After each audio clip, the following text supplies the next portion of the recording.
Everyone. Firstly, I congratulate the active members of Bahujan Students Front for once again initiating the post-dinner talks on the campus. Because the post-dinner talks were meant to be only for Jawaharlal Nehru University earlier. But it was, I think since 2011 or so, the post-dinner talks in the university has been started. The BSF was very active, and also the other organizations were also conducting the post-dinner talks. Now we are sitting at in a time where the darkness is prevailing, and this darkness is probably not just in terms of political turmoil that we are undergoing, but let's say this darkness comes in a number of political situation, or also a cultural disharmony, or whatever you call it. Now here comes the larger irony for Mahatma Gandhi. So today it is Mahatma Gandhi's birth anniversary, so let us not be too much critical, because let him take some breath, because it is his birthday. No, I'm not known for radical speeches. If I were known for radical speeches, I already would have been landed in the jail, prison. But yes, we were considered as anti-nationals, etc. So it's fine. Yes, we were known. We are known. We all of us are known for our critical, existence, because we all think. We all think. Now that's one thing that becomes a very important thing for Anti-Caste philosophy. Now, without going into the adding to what the Ph.D. scholar my friend Ramesh had pointed out, he has exactly explained the entire current political atmosphere following the post Pune Pact. Scholars have written about it, the whole issue of separate electorates. Recently, Rajshekhar Wundru sir had come up with a book on Gandhi, Patel and Ambedkar discussing the separate electorate issue. And before that also there are a lot of scholars who had discussed, but this was an exclusive account of understanding the whole issue of electorate system. Because in India we think that we as you all know, we have this first past the post electoral system. We do not have that exact proportional representation, which now we are demanding for. Again, it's a very happy thing. We should all celebrate today's release of caste census in Bihar. I extend my revolutionary greetings to the government of Bihar for publicly displaying the caste census, because that's the first step. Because recognizing the caste becomes the first step, and there lies the fundamental difference for Gandhi, Periyar and Ambedkar. Now Gandhi was trying to recognize caste, but he was in a thing that he was trying to say that no, let me just focus on the question of untouchability. Let me not just go beyond the untouchability, right? He was only focusing on the question of untouchability. He was not focusing on the question of caste. He was not focusing on the question of varnashrama dharma. He was not even questioning about the position on who can be called as a sanatana dharma, because he himself called as a sanatana dharma. He himself called himself as sanatani. Now he has his own definition of who is a sanatani. We will again just comment have a look at it. But I'm just giving you an outline of why we need to read Gandhi. See, we are not discrediting Gandhi here. We are reading Gandhi. Now that's the whole essence of Ambedkarite movement. We read Gandhi. We read Karl Marx. We read even Savarkar. We read Vivekananda. Now reading becomes the central tenet or central feature for anti-caste philosophy. But how do we read? Can we read Gandhi by putting aside all our biases? Can we read Gandhi without integrating ethics? Because people think that if you have to read Gandhi, in your critique of Gandhi, there should be some ethics. Now, if you critique someone, you say that no, there are no ethics because you are just, critiquing or you are just questioning their own political position. Now, Ambedkar was doing that. But there were these two positions, written by the, eminent personalities like even Professor Gopal Guru, who is known for his radical Ambedkarite stand in academia. When he wrote this, very interesting essay in Economic Political Weekly called, Ethics in Ambedkar's Critique of Gandhi. So he was saying one very interesting thing, probably, that's what I just want to do. I want to disagree with Professor Guru here, who is a well-known political theorist, who was my own teacher. He had written that genealogically, the Gandhi belongs to Ambedkar. Professor Guru says, genealogically, in the world of ideas, in the evolution of ideas, Gandhi belongs to Ambedkar. No, I disagree with that position. Gandhi does not belong to Ambedkar. Gandhi belongs to Varnashrama Dharma. Gandhi belongs to the larger political Hinduism. Or what Periyar says, Gandhi belongs to this one central important philosophical instrument called political Brahminism. Genealogically, Gandhi belongs there. Gandhi does not belong to Ambedkar. Nowhere Gandhi belongs to Ambedkar. This would be my first submission, to see or to read Gandhi through anti-caste lens. Now here I again come with one more understanding of Gandhi or Ambedkar, because this debate is still being taken up with scholars writing on who are the contemporary critiques of Gandhi, etc. Because they bring Gandhi, even M.N. Roy, M.N. Roy, people think that even Lohia had a critique of let's say Gandhi, or even M.N. Roy had a critique of Gandhi. Lohia, in fact. Now M.N. Roy says that this Gandhism is nothing but a petty bourgeoisie humanitarianism. M.N. Roy says Gandhism is nothing but a petty bourgeoisie humanitarianism.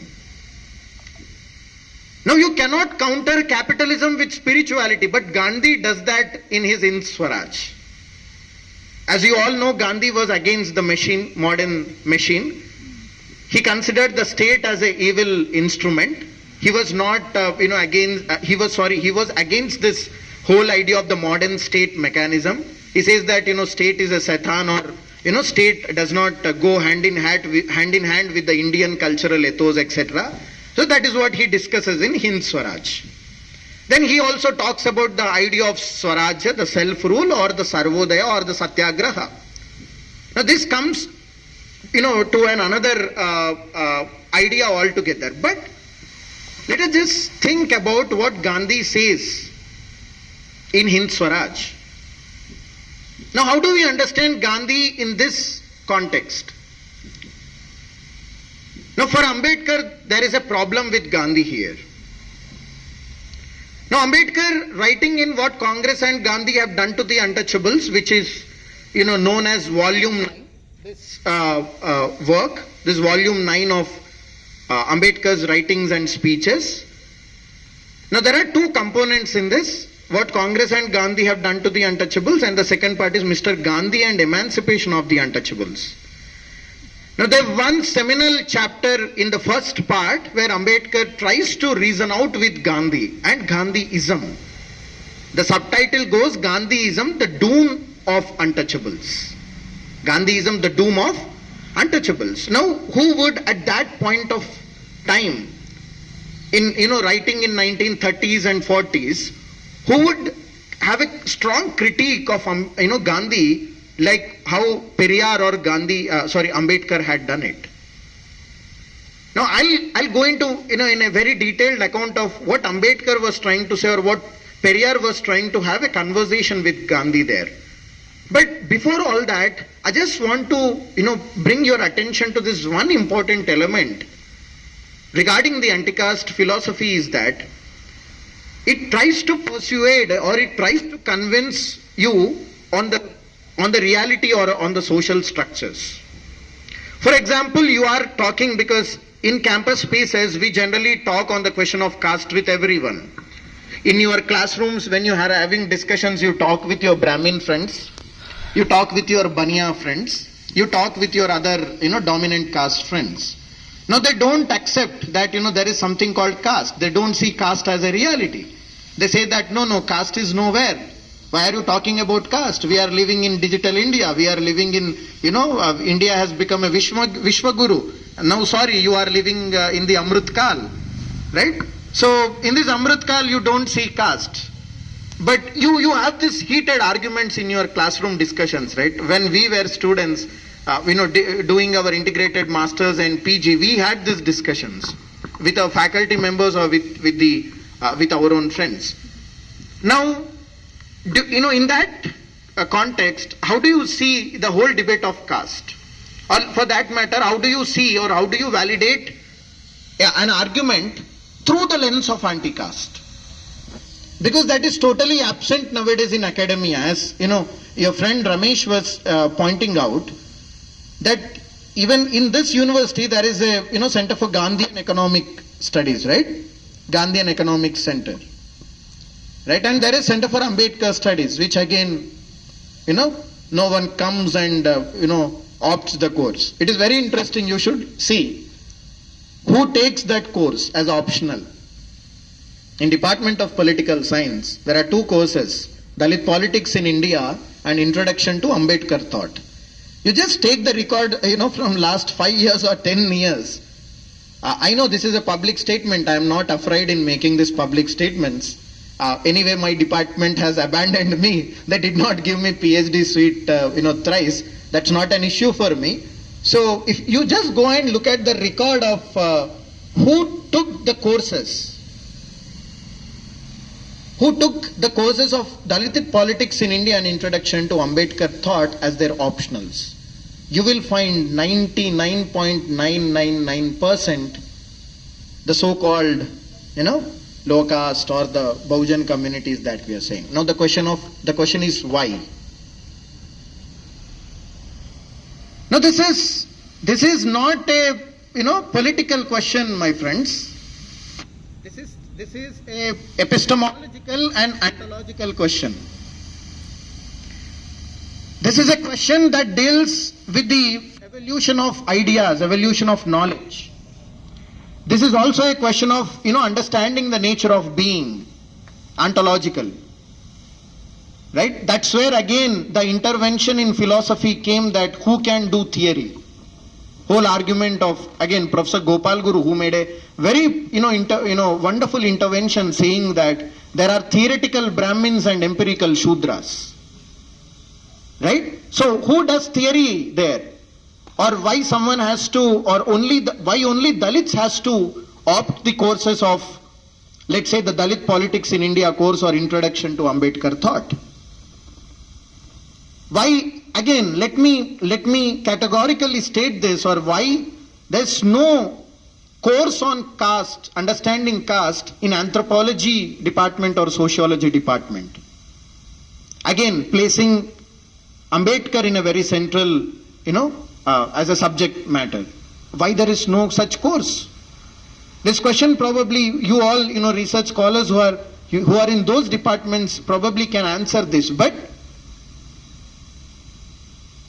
the academia, intentionally, academia very conveniently tries to negate the larger, ideological or the philosophical instance of this anti-caste thinkers. For example, Ambedkar in Caste in India Genesis Mechanism, he talks about the imitation of caste. Now then you have M.N. Srinivas talking about Sanskritization. Now the whole idea of Sanskritization becomes popular, but Ambedkar's imitation of caste does not become popular. So you should raise this question for yourself, why? Right? Why M.N. Srinivas' concept of Sanskritization becomes, now they don't say it Brahminization, they say it Sanskritization. Again, that's another point of inquiry. Probably Divakar should explain this, right? Why they don't say it that way, but why they don't focus on Caste in India paper, which Dr. Ambedkar says the imitation of caste. Now he talks about the whole idea of surplus women. Why anthropology course does not talk about that while discussing the central feature of caste system, that is endogamy. The second question which I come. And Periyar, philosophy students, your philosophy is no philosophy when it is not starting with the whole existence of Lokayatas and Charvakas. The materialist philosophy. Now why there is no discussion on Lokayatas and Charvakas? Why there is no discussion on Periyar's rationalism? This comes to the another interesting thing. And history, for example, when Ambedkar talks about who were the Shudras and who are these untouchables. Now the question of history he deals with. Yes, he is no historian. He is no historian. He himself says that in volume 7, Who Were the Shudras? He says that, look, I'm not a scholar of this, Sanskrit literature. But I would investigate the entire essence of sacred literature written by the Brahmins, he says, in the introduction, in the preface of the Who Were the Shudras, volume 7. He accepts that he is no scholar of Sanskrit. But he says that, I could read or I can understand, I could make a better sense of it. He says that even I'm a non-Brahmin even I'm not a non-Brahmin, I'm a untouchable. I treated worse than the non-Brahmins or the Shudras per se. Now the history department, I still remember, probably Anil or Pershu might be there when Romila Thapar had come here. The famous historian Romila Thapar had come to the for delivering a lecture. In the C.V. Raman auditorium, there was no space. It was not enough. So immediately they have shifted it to the DST auditorium. The DST auditorium is nowadays you call it a Savitribai Phule auditorium, right? The central auditorium. So when one of our friend Prashant, when he was asking this question on Dr. Ambedkar and his historical contribution or his essence in the entire discipline of history. Now Romila Thapar very clearly said that I don't consider Ambedkar as a historian. She made this statement. So she replied our Prashant Bagde's question this way, one of our friend who was pursuing Ph.D. in political science. So she had responded to that question saying that, I don't consider Dr. Ambedkar as a historian. And she stopped there. There was no proper persuasion after that. There was no conversation after that. Now why? Now don't you think that Dr. Ambedkar had a historical method? He had a historical method when he was trying to understand the question of caste, let's say. The question of religion or the Dharma Shastras, let's say. Now that historical method, why don't you think about it? Why don't you read about it? Professor Umesh Bagade had written very recently Ambedkar's historical method. None except Professor Umesh Bagade, no one talks about Ambedkar's historical method. So again, here comes the question. Who will talk about Ambedkar or about Phule, Periyar in the academics? The entire burden lies on the Dalits or OBCs or Adivasis. Now we should only talk. Why? Fine, we will talk or we will research. Would you validate that? There comes the question. So this, I think, you need to understand whether it is in JNU, whether it is in HCU, or let's say any central university. I've probably been to most of the central universities, not as a student, but as a activist. When I was there, I was coordinating a lot of things when I was in Delhi, and I could make a sense of the whole picture of academia, the status of academia that is still there within these centers. So I'll just stop here regarding the whole importance of anti-caste philosophy and why there is still that gap that is existing in our own departments, in our own universities.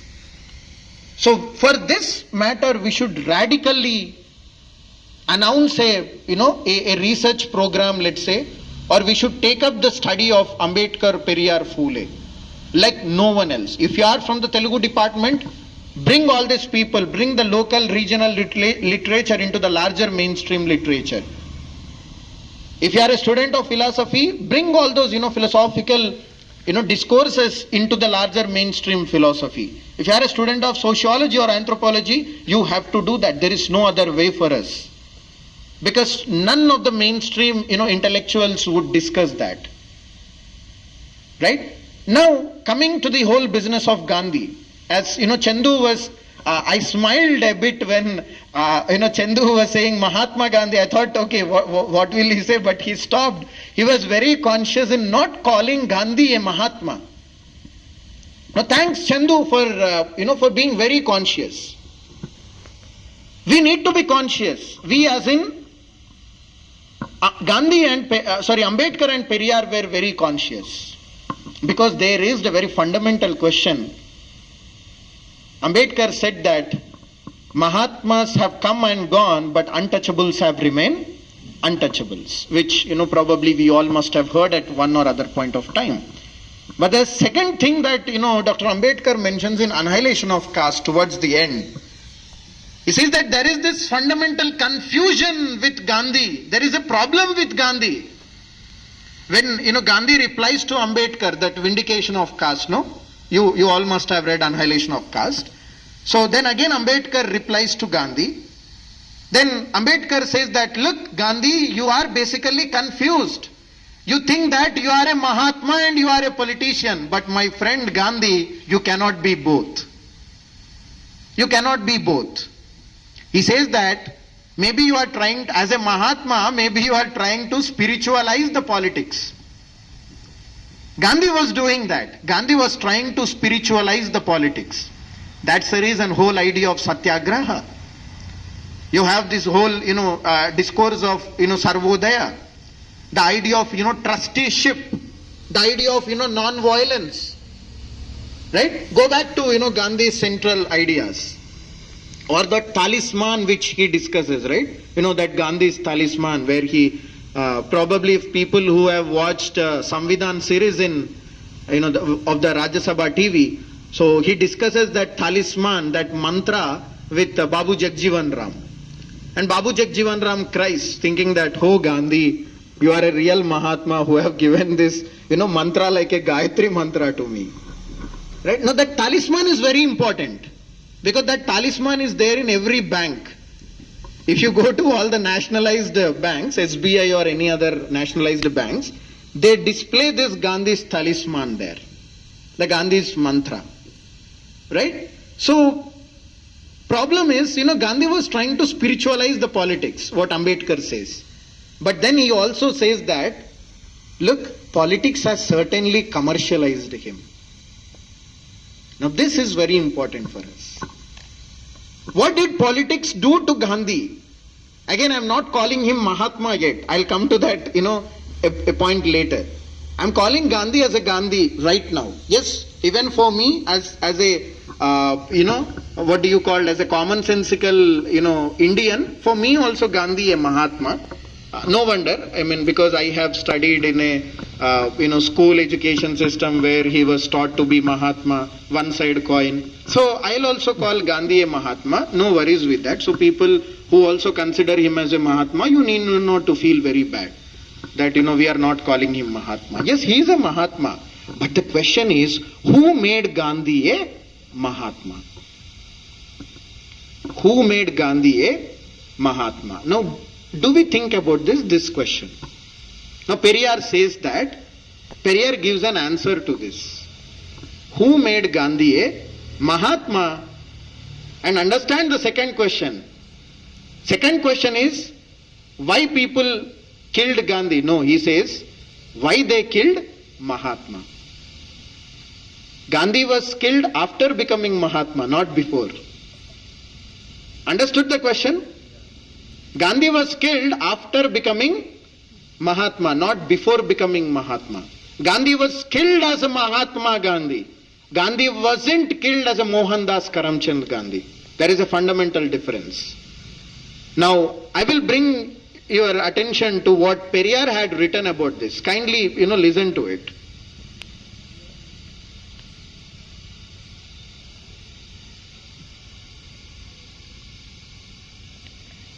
Writing in 1951, Viduthalai, on Gandhi's assassination, Periyar says this. Why did the Brahmins make Gandhi Mahatma? So who made Gandhi a Mahatma? Periyar gives an answer. Brahmins. Right? Brahmins made Gandhi a Mahatma. So this is what Periyar gives as a clue about it. So his question is, why did Brahmins make Gandhi a Mahatma? Comrade Gandhi proclaimed, I am a conservative Hindu. I believe in the prescriptions of the Vedas and the epics. I believe in the various incarnations of God. I believe in the Varnashrama Dharma as laid down in the Vedic text. I believe in worshipping these idols. Idols and also ideals, right? Because with the idols comes the ideals. He also acted in accordance with these beliefs, therefore he was made a Mahatma. So this is what Periyar says. Now he comes to a second interesting question. Why did the Brahmins assassinate him? Again, who killed Gandhi? Brahmins. I am not saying this. Periyar is saying this. So now don't call me I am an anti-Brahmin. Right? And don't call me I am an anti-national. Okay? Why did the Brahmins assassinate him? He came to say that because that was, Gandhi. Because take again one clue from Dr. Ambedkar. What Dr. Ambedkar says, politics has certainly commercialized him. Right? Now see what Periyar says. He came to say that I don't believe that something like the traditional concept of God exists. There is no truth exclusive to Hinduism. Both Allah and Ram are the same. It is not the privilege of only Brahmins to be educated. I value the Quran as much as I value the Vedas. The mosque seized by force should be vacated and returned to Muslims. Therefore he was killed. See why he was made a Mahatma and why he was killed? Because certainly Gandhi was moving, away from his principles. That's what the Brahmins or the Sanatana Dharma, the people who were following Sanatana Dharma, they were staunchly against that. That's what, Nathuram, if you read Nathuram Godse's plea, the address that he had given before hanging, why I killed Gandhi, you will get an idea about, the whole, that anger, frustration that was there with the Rashtriya Swayamsevak Sangh or the Hindu Mahasabha members during that point of time. Now this is a wonderful intervention from Periyar. Periyar was a very, radical, staunch, nationalist on one side and also anti-national on the other side, because he was saying that, look, the nation which is established on the, let's say, the principles of cultural and political Brahmanism, that is not a nation for me, is what Periyar says. A nation, or even for that matter, he went on to say that even the language, the Tamil language, if that Tamil language or if this Indian nation, if it doesn't value all the classes or all the people as together, especially the women, if they are not valuing, for me, it is no mother language or mother tongue, or it is, no that motherland or fatherland. Now Periyar says this very categorically. So Periyar at one side he was a nationalist, on the other side he was an anti-nationalist, and that nation, or the nation which was built on the foundations of, let's say, the inequality. For that, Periyar was not happy with. And then in 1927, I'm discussing Periyar first and then Ambedkar, later, for one important reason which I'll, make a note of it. But now I'm just, focusing, because we all know about Ambedkar-Gandhi debate, but we don't give, an attention to what, the debate between Periyar and Gandhi. For that reason, I am discussing Periyar first. As you all know, Periyar was a member of Congress Party, Indian National Congress. He followed, Gandhi a lot, and his entire family, was rallying in the Swadeshi movement, right? They were, against the liquor ban in everything. So Periyar was a member of Indian National Congress Party. But despite that, being a very staunch congressee, he was trying to sort of understand the whole idea of representation, because he was time and again he was having a quarrel right? He was having a fight with Rajaji. Who is Rajaji? Rajagopalachari. He was having that tussle with Rajagopalachari. So Periyar was not happy. Periyar, unequivocally, he said that, Gandhi, look, I have a problem with the Congress. But Periyar was very much, influenced by Gandhi. You know what he said in, during that point of when he was participating, Periyar said that, look, I believe only in Gandhi's Congress. I don't believe in the Brahmins' Congress. He makes a distinction between Brahmins. If Brahmins' Congress has to be, reformed, it should reform like earlier as a Mahatma Gandhi's Congress. Then he says that until that reformation, takes place, until Mahatma Gandhi is, being honest with every procedure, etc., this process, I will stay with the Indian National Congress, Periyar says. This he said in 1926. 1 year later, he changed his position and he says that, look, Gandhi, you have this Gangs of Wasseypur dialogue, no? Beta, kuch nahi ho payega tumse. So Gandhi, Periyar was making this, statement to Gandhi. Gandhi, you cannot change anything, basically. You cannot change. Then in 1927, Periyar and his friend, if I'm not wrong, Raghunath, his name was Ramaswamy or Raghunath, he's Periyar's friend, Raghunath most probably. So they both met Gandhi in 1927. And this was, this conversation was published in Kudi Arasu in 1927, and again it was republished in Unmai, which was very popular that point of time, the both magazines in 1951. Now there took place a conversation between Gandhi and Periyar. Now Periyar raised this question, his initial question when he met him, saying that Gandhi, Hinduism must go.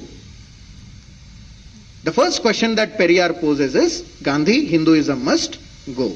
Now for that, obviously Gandhi was asking why. He says that, look, you are a public figure and you are a most influential person. You yourself are not able to bring a change with whatever the cause of untouchability that you have taken. Because as you remember, Gandhi had started one organization called Harijan Sevak Sangh, right? Which again, Ambedkar has a problem with Harijan Sevak Sangh in the collection of funds, etc. Which again, I'll come back to it later. So he says that your cause of untouchability is not helping, the cause, because Brahmins are very rigid, Brahmins are very strong. I don't believe in any of the Brahmins that are even there beside you, who are surrounding you, Periyar says. Now Gandhi gets astonished. He asks Periyar, what are you saying?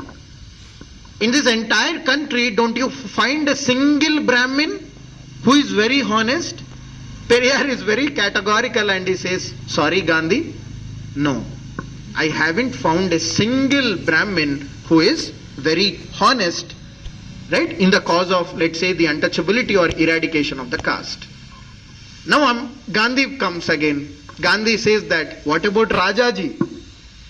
What about Rajagopalachari, whom you know very much? Then Periyar says, sorry Gandhi, Rajaji is a very good person.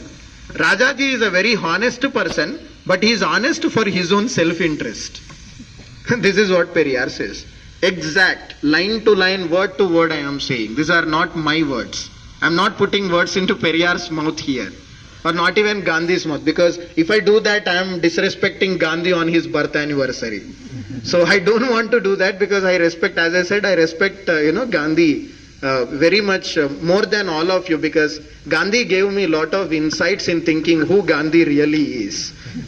Right? So for that matter, I have this huge respect towards Mahatma Gandhi. So Periyar says this, sorry, he is very honest. Then he says, no, Periyar, you are completely, becoming clueless. How can you say that, you cannot find one Brahmin? Then he gives example of Gopala Krishna Gokhale. Gandhi gives example of Gopala Krishna Gokhale. Then again, Periyar is very, unhappy with, the names that Gandhi is suggesting.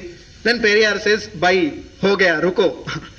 ये सब नाम मेरे से नहीं चलेगा, तो ये राजा जी नहीं चलेगा, और even your Gopala Krishna Gokhale nahi chalega. Then Gandhi again gets astonished and he says, what is this Periyar? Then Periyar says one thing, Gandhi, from that time I am trying to ask you to tell you a few names of the honest Brahmins who are with you, because Gandhi himself is not a Brahmin, no, he is a Baniya. As what your Amit Shah, your Home Minister Amit Shah says, he is a Chatur Baniya. Right? He is a very clever, cunning Baniya, no? What Amit Shah had made the statement. So, Gandhi is a Baniya. Gandhi is not a Brahmin. So, Periyar says that, Gandhi, from that time I have been asking you to tell few names of the Brahmins who are honest with the caste, cause of eradication of, let's say, the caste system or untouchability. You could say only two names. Being a Mahatma, you were only saying two names, then how can I find a honest Brahmin? Now this question is very important for us. Now, Gandhi's, you say, in your pokiri dialogue, mind block or whatever that dialogue is. Now Gandhi becomes once again astonished. Fundamental question, right? Gandhi himself, being a Mahatma, couldn't find more than two people, honest Brahmins. Again, you all know that Rajaji and Gopala Krishna Gokhale were not having, a proper program against the untouchability or against the caste system. Right? History, if you just Google it, you would understand it. I don't want to explain it here. But again, the question what Periyar, that conversation go on. That conversation would go on. And finally, Gandhi gets fed up with Periyar. He said, see, we both are not on the same page. This discussion won't go anywhere. I will take a leave, Periyar. We will meet next time after 2 or 3 weeks later. We will see if we can discuss something then. Now they both, after that they won't meet again. Right? Now then comes Ambedkar. But before this, I would just want to make, one I just want to tell you what Periyar had said when he left Congress. Probably you know that there is no God, no religion, that quotation, no? Which Periyar says, which generally we, selectively think. No. There is something beyond that quotation, what Periyar says. You know what he says? No God, no religion, no Congress, no Brahmins, no Gandhi. These are the 5 things Periyar says. These are the 5 things Periyar said when he left Congress Party, Indian National Congress, in 1927. This was again written in Kudiyarasu, right? Which Nicholas Dirks, some of you might, have looked at his work called Castes of Mind. There's a chapter on, reformation of caste, Gandhi, Periyar, Ambedkar. There's I think chapter 7 or chapter 8 in that one of his classical work, Castes of Mind, by Nicholas Dirks. There he mentions, gives this reference of Periyar saying this, that, no God, no religion, no Congress, no Gandhi, and no Brahmins. A very categorical statement that Periyar makes. Now, do we think about this? Do we have any, essence of understanding Periyar? Or do we have an essence of, how do we read Periyar? Or let's say, how do we read Ambedkar? Now here comes Dr. Ambedkar, after his return from abroad, where again he meets, Gandhi once, and he says that Gandhiji, I have no homeland. Now how do you look at the question of, nation and nationalism when Dr. Ambedkar was saying to Gandhi that Gandhiji, I have no homeland? Yes, what Ramesh was, bringing about the Pune Pact is a much more emotional, blackmail that Gandhi had put in front of Dr. Ambedkar. Dr. Ambedkar left with no option. I think here I want to bring, another academic intervention, as I just told you, by Professor Gopal Guru, who in his article called, the ethics in reading Ambedkar's critique of Gandhi, he says that Look, nowadays the Ambedkarites or the people who follow Ambedkar, especially the Dalit critics, they are just critiquing Gandhi for the namesake. Right? Saying things against, Gandhi had become a fashion to the Dalits or Ambedkarites. And Gopal Guru himself is a Ambedkarite. So you need not to consider, it in any other way. Let us be very, open, very broad-minded in understanding this. Right? So Gopal Guru says that the Dalits especially, or the Dalit critiques, the Dalit intellectual critiques or the Ambedkarite, the young Ambedkarites, he uses that. So they are just, being very fashionable in saying things against Gandhi. He has a problem there. He has a problem, you and me, for example, like, Chandu did not calling Gandhi as Mahatma. So Professor Guru has a problem with that. Now I am being very sarcastic in my speech. Now Professor Guru will have a problem with that. Now again, Professor Guru, my own, teacher when I was in JNU, we had changed a lot of things, but I couldn't understand the whole point when, when this article was published, 2019 or 20 in Economic and Political Weekly. Sorry, it was in 2017 itself. 17 itself this article was published when I was there. Now, even I was astonished, like, how Gandhi astonished with the conversation with Periyar. I was astonished, and a lot of our group, friends, young, research scholars, we felt, what happened to Professor Guru? Why did he, write it this way? Now there, Professor Guru says another important point, that you and me, the current generation of, young Ambedkarites, we are not having a persuasion skill while debating about the caste. Whereas Professor Guru understands that, he says that Ambedkar was having a persuasion with Gandhi. Ambedkar was persuading Gandhi. He was persuading Gandhi in making, in making him like understand the question of caste, etc. Now, I don't know, like if that persuasion went on, if that moral reparation went on, then Pune Pact would not have happened. Probably Professor Guru must have understood this. If Ambedkar was, if that persuasion was reaching Mahatma's mind and soul, because Gandhi places central importance to mind and soul. People in philosophy, in political science, when they are reading Gandhi, you look at basically what Gandhi had talked about, body, soul, mind, matter distinction. So Gandhi is everywhere basically. Gandhi is in mass communication department, Gandhi is in philosophy, Gandhi is in English literature, Gandhi is in, communication studies, Habermas, public, what do you call it? The public sphere, Thomas Pantham writing about, Gandhi and Habermas. Gandhi is everywhere. Ambedkar is only there, here, on the roadside statues, not even in academic discourse. Now again, we should, as Ramesh was saying, we should question that. Why?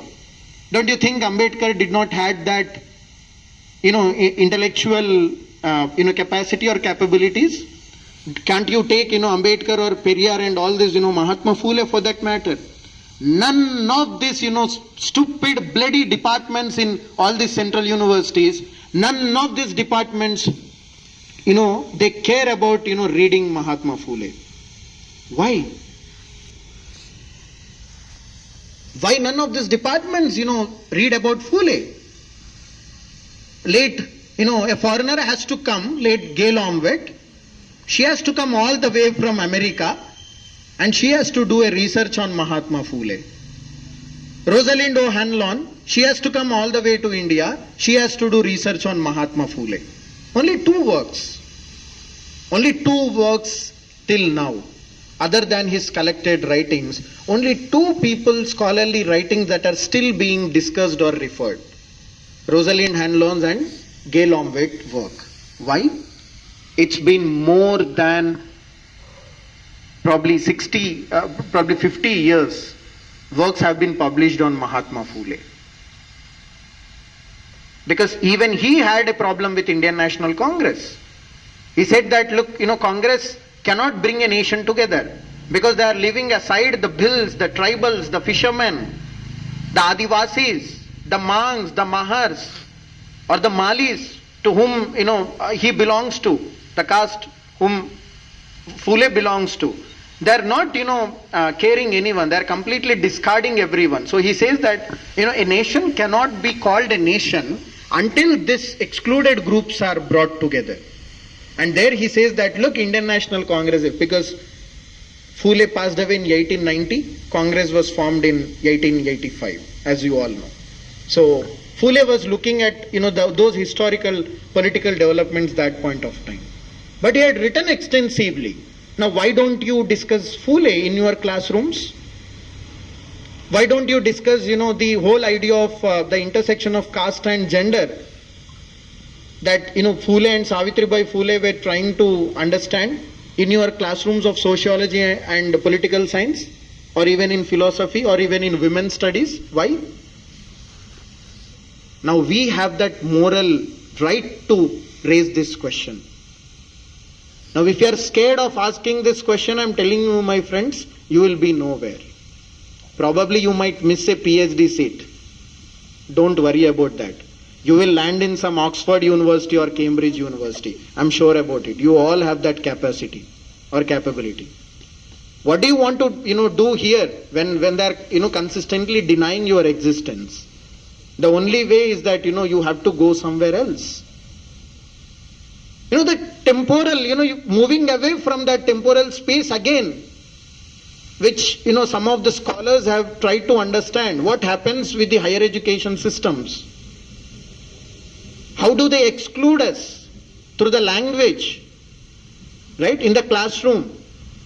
Everywhere, they try to exclude us. The question becomes how and why? Why do they exclude? How do they exclude? We need to pay an attention here. So coming back to, again, Ambedkar and Gandhi. So Ambedkar has this serious problem. He, as I just mentioned, that he says that Mahatma, you are basically you are in a confusion. You are basically spiritualizing politics, and on the other hand, politics has commercialized you. These are the two things that Ambedkar says in Annihilation of Caste. Now again, I just bring back, I would take you to what Ambedkar mentions in the volume 9, Gandhi, what Congress and Gandhi have done to the untouchables. He says Gandhism is a failed doctrine. He says Gandhism is against the modern civilization or the modern whatever the existence. He says you cannot think. Do we have time? Chandra, how much time? Just remind me. I came to the conclusion. So Ambedkar says that Gandhi, you cannot proceed with your own ideas, and Gandhism also cannot produce, because he says that Gandhism would take back to those dark era or that ancient era where everyone does the manual labor. Now what happens when there is manual labor? Basically, we do not have leisure time. For example, you are all research scholars here in University of Hyderabad, right? And you believe in Gandhism, and where Gandhism says that you have to you have to intervene in the manual labor. Now if you do not have leisure time, how will you write your thesis? How will you think? How will you process your thoughts? Now Ambedkar says the leisure is very important. Leisure is very important in the modern industrial time. If you have leisure, you can think about your life. If you have leisure time, you can basically, become an intellectual class by writing. This is what Ambedkar says.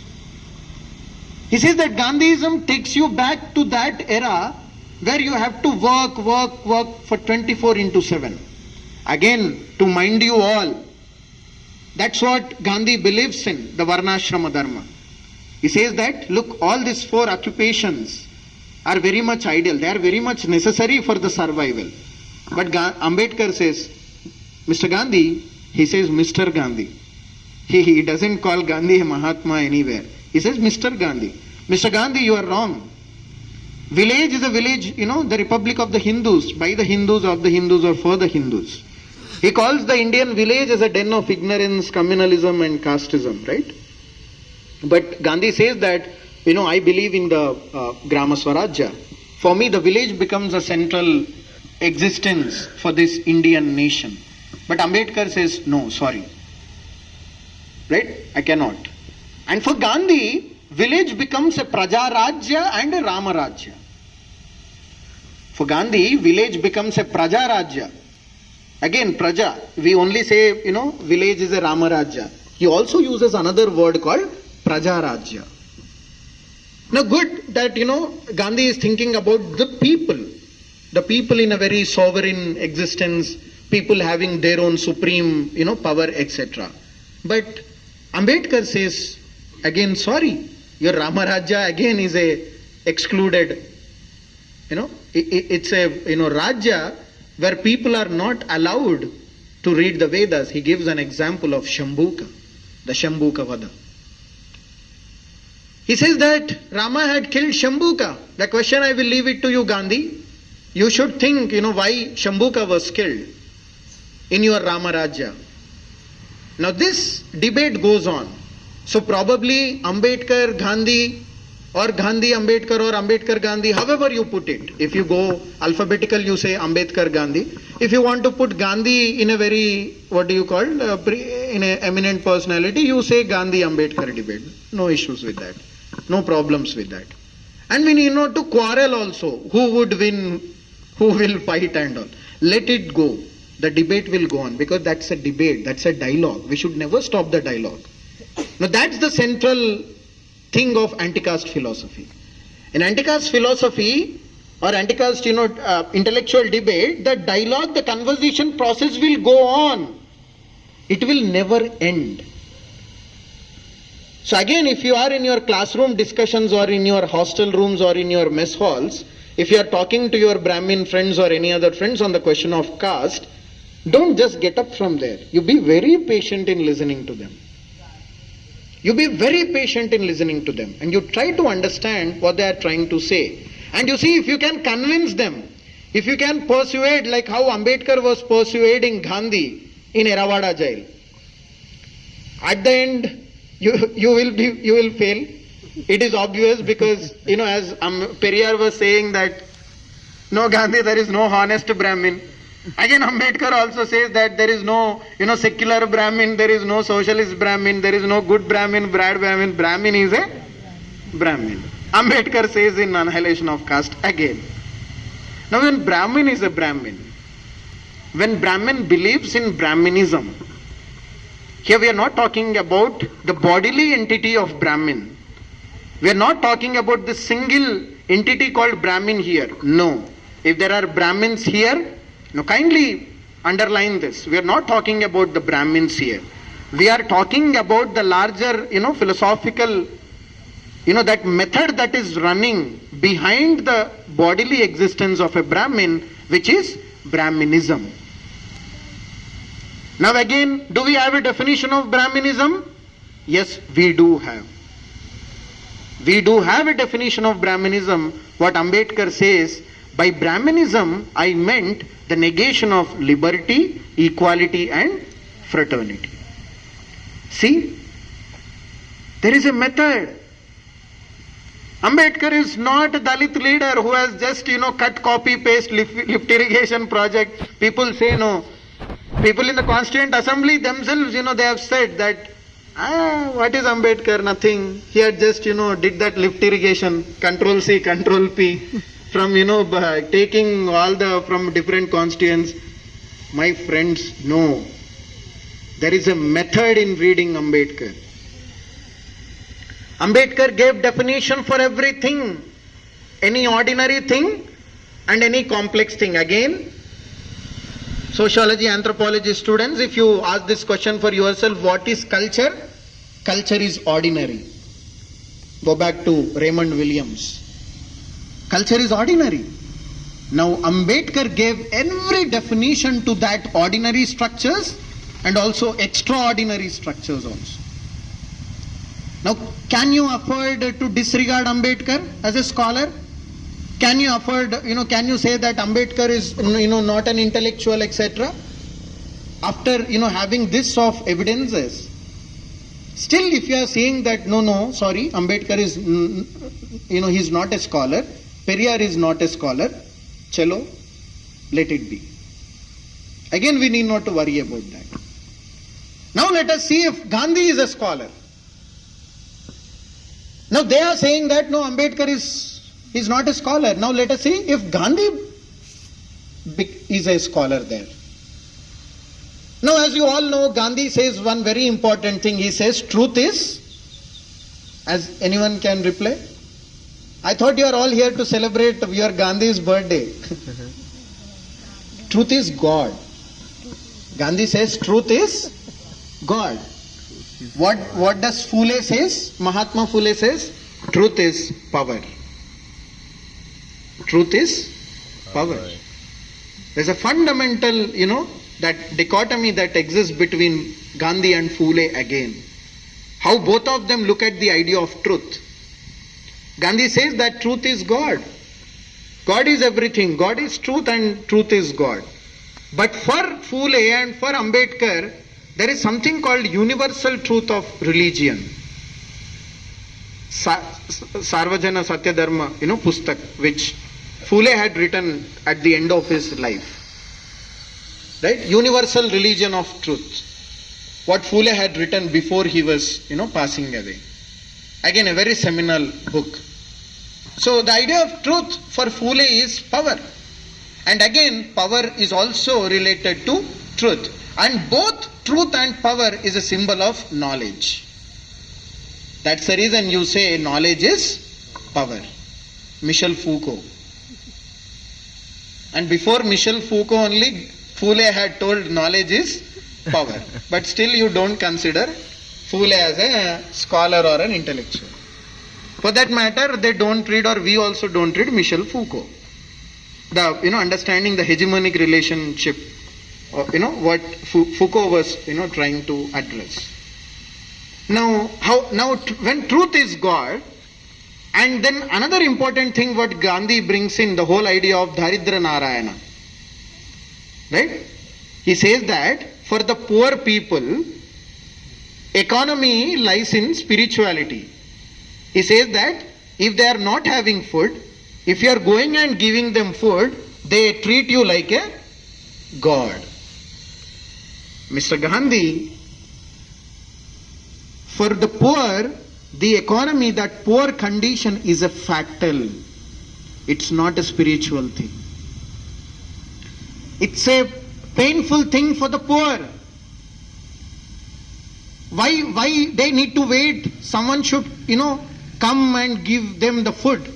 Why? The question is why they are not getting the food like everyone. Now Gandhi does not engage with this question. Now because anyway he thinks that the state is an evil machine. He also, though he says that there is this decentralized mechanism that exists in the village level, etc. But still it is a duty of the government or the state, to provide the basic food, the shelter, everything. No, Gandhi does not care about all that. He says that, for the poor, the Daridra Narayana, the whole idea, if you give, food to the beggars or the homeless people or the people with no food, they treat you as a god. Now, no. That patronage has to be decoded. The question is why they are not getting, food like every other person. Now, this range of questions on Gandhi would go on. For a matter of fact, we all need to read Gandhi's Hind Swaraj or his own autobiography, My Experiments with Truth. My Experiments with Truth. And for this, Professor Kanchayalaya would say that he has his own autobiographical account. He says that though they are my experiments with untruth. Right? So we need to experiment with our own autobiographical note, the positions that we have, basically the untruth. Because we should look at the negative categories. Because we are not in the state of freedom, my friends. We are in the state of unfreedom. We are not in the state of justice. We are in the state of injustice. Right? So the question of unfreedom and injustice become very central again to anti-caste philosophy. Now this, Dr. Ambedkar and Periyar would have a fundamental difference, or they poses these questions to Periyar. So, when we read Gandhi, obviously we need to respect what he had written, because he had written lakhs of pages. There are more than 100 volumes. There are more than 100 volumes of Gandhi. If you can, in our IGML library also there are those volumes. Not for issuing, but only in the reference section. You know where the reference section is? You don't know? What Gandhi's people you are. You should know, you should at least see. You should write a letter to the librarian saying that, sir, this is lying there in our library from more than 20, 30 years. They are in a very poor condition. Let them buy new works of Gandhi. Let them bring some 100 volumes of each copy. Why don't you give a memorandum to your librarian? You should think about this. Your question being Gandhi followers. So there are more than 100 volumes of Gandhi. So Gandhi was very good at that, because for every other letter, personal correspondence, he was replying. For example, if a person has sent a letter from the Kashmir or the northeastern part or any rural India, Gandhi was responding to it.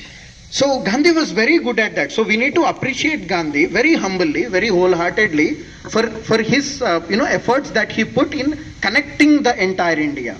He was the only person, not even Nehru, not even Patel, not even any Congress person. It was only Gandhi who turned the Indian national movement as a mass movement. So we need to appreciate Gandhi for that. But again, there comes the question, in that mass movement, who were participating? In that so-called mass movement of Indian national movement, who were participating? Now, Periyar stands against it. Ambedkar stands against it. They say that, look, it's a mere of, transformation of power from the Britishers to the Brahmins. So the whole idea of your Swarajya, the Swa is with the Ba is Brahmins.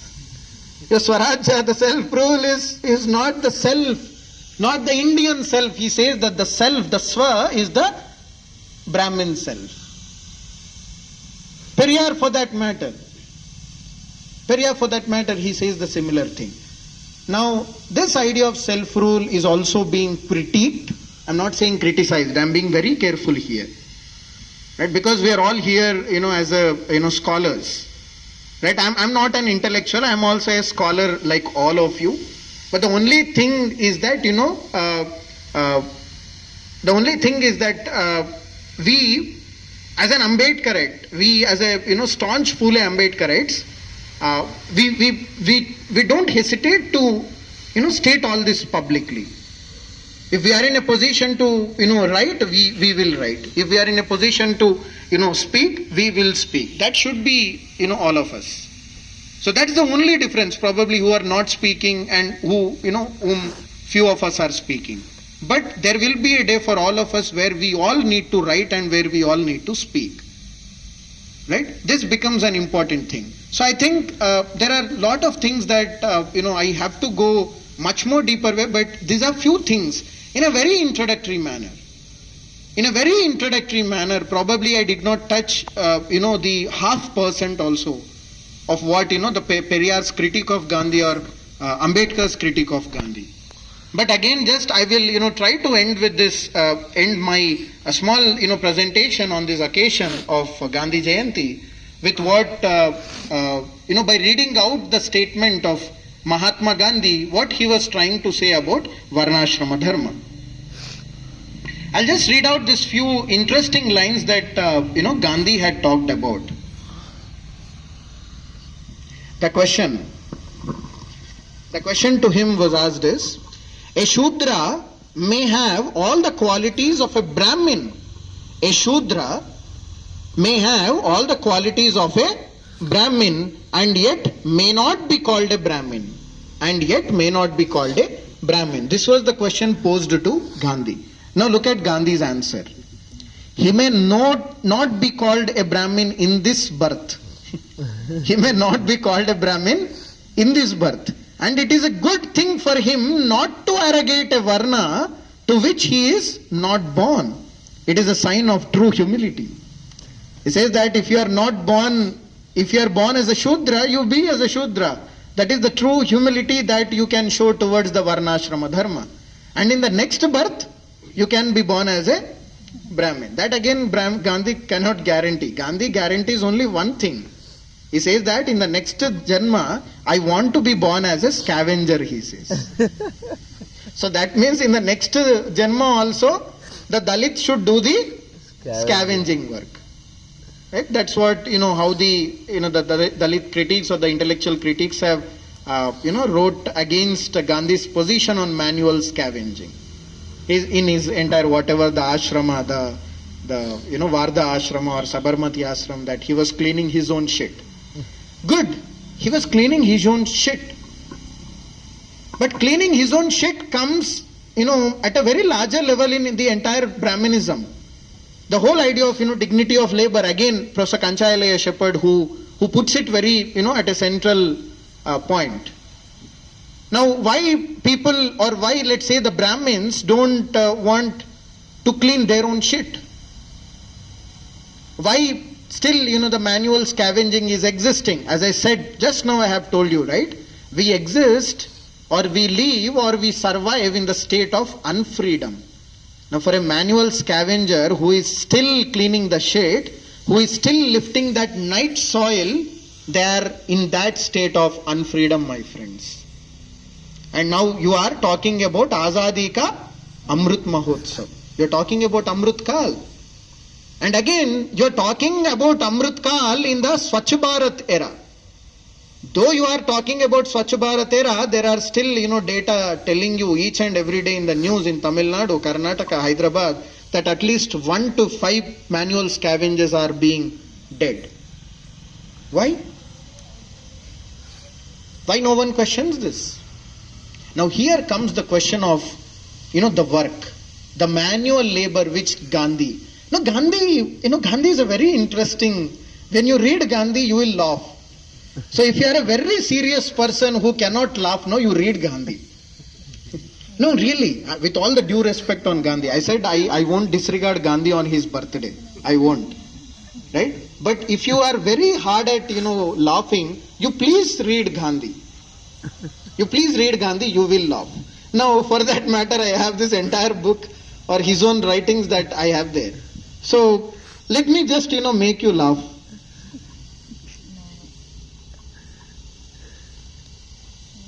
One of my correspondents suggests that, just before that, he says this very interesting thing. He says that the spirit of democracy requires the inculcation of the spirit of brotherhood.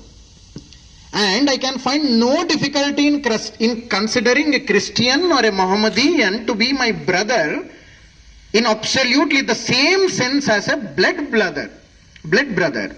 And Hinduism, that is responsible for the doctrine of the caste, is also responsible for the inculcation of the essential brotherhood, not merely of man, but even of all that lives.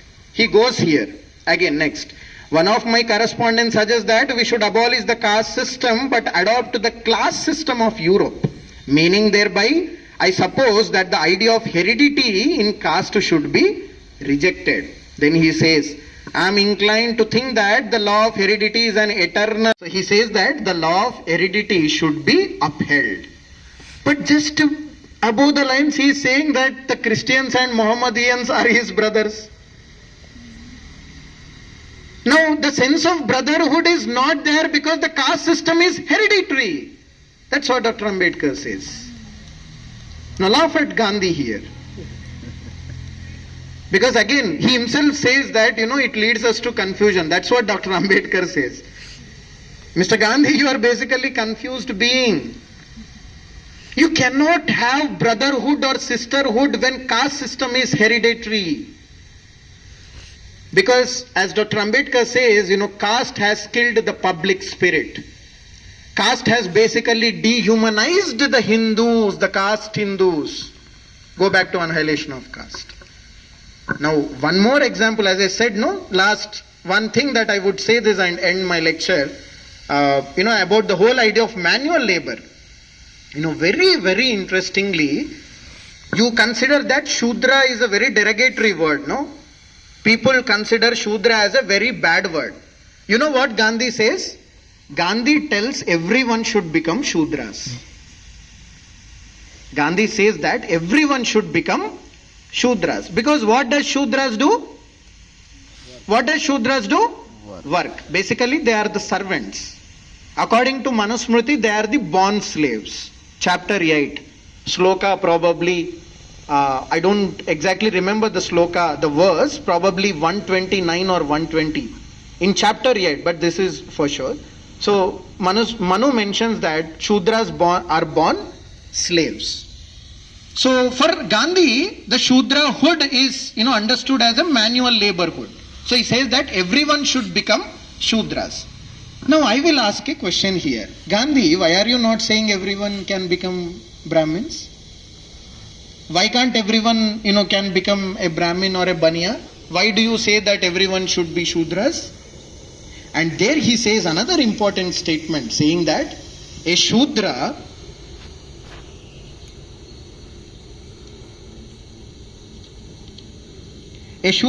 who does his appropriate duty, a Shudra who does his appropriate duty is better than a Brahmin who discards his duty. A very problematic statement. I will read it again. A Shudra who does his appropriate duty, that means a born slave, he has to serve the upper three varnas. He is much better because he is doing that duty. He is much better than a Brahmin who is discarding his duty. Now, what if you are reading Gandhi through anti-caste lens, or if you have to understand the Periyar's or Ambedkar's critic, then you can reverse this by saying, which I have written somewhere else and published, how you can say this? A Shudra who discards his duty, right? A Shudra who discards or who abandons his duty or her duty is much better than a Brahmin who does their duty as a priest. Now this way you need to reverse. And this is what, Periyar and Ambedkar was doing. And then he poses one more question, saying that someone now, he said, right, Shudras are all, everyone can be Shudras. What does he say next? Now you can ask me a question saying that if everyone regards himself as a Shudra, why not as a Harijan? He don't use the word Dalit and untouchables, as you know, because for him the untouchables and the Harijan, the children, they are the children of God. So he uses a very derogatory, nomenclature saying that Harijan, which, people have sort of tried to disregard. Even the Aam Aadmi Party, the Delhi government had passed an order saying that you should not use the word Harijan. So he says that if everyone regards himself as a Shudra, why not as a Harijan? I would definitely not oppose such insistence, but since there are not 5 varnas in Hinduism, and since untouchability is on the wane, I use the word Shudra. Right? He says that there is no Panchama Varna. There is no the 5th Varna, and he is saying that untouchability is going away. Because I am writing in Harijan in Young India, I am writing on the question of, untouchability and the caste. That is the reason untouchability is going. Because I made you the children of God? No. I made you the children of God. Now how does children's God would be treated as untouchable? Now this question we don't ask. But again, gods will have servants like Devadasis. Now that is legitimized. That is legitimized, but the children of God are also treated to be untouchable. So he says that, look, I don't consider, I don't use this because there is no 5th Varna, but there is this 5th Varna. That's the whole, idea of Panchama Varna had come. Probably, the Telugu literature students might explain that very well. You have this song, say Ramulamma movie, right? E Asurudu Srustinchina Panchama Varnam Narajatini Vantinchina Narada Daruna Kulamantram. Right? So Panchama Varnam is there. Now, why does Gandhi don't talk about the Panchama Varna? Probably we will leave it to Mr. Gandhi if he is here somewhere, or if he is here, existing in the Center for Gandhian Studies, or in any other, policy with the Swachh Bharat mission. Let us, hope that probably Gandhi will answer us one day, or the followers of Gandhi would answer us one day, because we are ready for persuasion. We are ready for persuasion even now. We are ready to persuade on the question, persuade them or convince them on the question of separate electorates even now. If the same, question repeats, or if the same incident repeats like what happened in Eravada jail, probably that emotional blackmailing won't help now. Now, if same conversation with Periyar and Gandhi goes on, probably the same, sort of conversation won't help now. So I think this is a time where we need to understand these anti-caste thinkers in a much more staunch way, in much more vibrant way. So bring out the readings, bring them into your classroom discussions, do assignments on it, write papers on it. You all have, these scholars who can help you with that. And there are sensible teachers in many departments. Meet them, talk to them, irritate them, trouble them, ask that, why there is no syllabus on Ambedkar, Phule or Periyar in those subjects. You should ask. That is how we learned when we were students here. And that is how we read Gandhi. I am still reading Gandhi, and that is how I presented Gandhi. So on this occasion, I once again, congratulate the Bahujan Students Front, and also I extend my revolutionary greetings for all of you for, giving your time. And on this occasion, I once again would like to congratulate, my friends who have joined here for, their PG, pursuing PG, integrated studies, and also Ph.D, as Ph.D scholars. And I wish you a happy birthday, Bahujan birthday, dear Anji, that you are celebrating your, birthday on this occasion, because you are also sitting here on your birthday and thinking about the question of Mahatma. So along with, wishing you a happy birthday, I want to wish, Mr. Gandhi a happy birthday also. Thank you.